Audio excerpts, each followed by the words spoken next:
নমস্কাৰ, কলিয়াবৰ নিউজলৈ আপোনালোকক স্বাগতম জনাইছোঁ। এই মুহূৰ্তৰ মুখ্য সংবাদ। নামঘৰৰ ওচৰত মদ ভাং বিক্ৰী, গাঁওবাসীৰ উগ্ৰ প্ৰতিবাদ।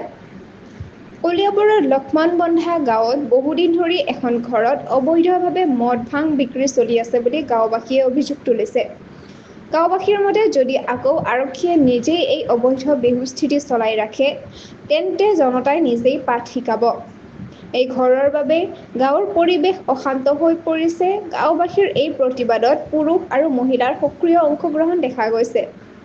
আমাৰ প্ৰতিনিধিয়ে জানিবলৈ দিছে যে গাঁওবাসীয়ে আহ্বান জনাইছে, নামঘৰৰ ওচৰত এনে অবৈধ কাৰ্য বন্ধ হ'ব লাগিব আৰু গাঁৱত পুনৰ শান্তি ঘূৰাই আনিব লাগিব। আপোনালোক সংযুক্ত হৈ থাকক কলিয়াবৰ নিউজ চেনেলটোৰ লগত। চেনেলটো লাইক, কমেণ্ট, শ্বেয়াৰ, ছাবস্ক্ৰাইব কৰিবলৈ নাপাহৰিব। লগতে কাষতে থকা বেল আইকনটো দবাবলৈ নাপাহৰিব। ধন্যবাদ।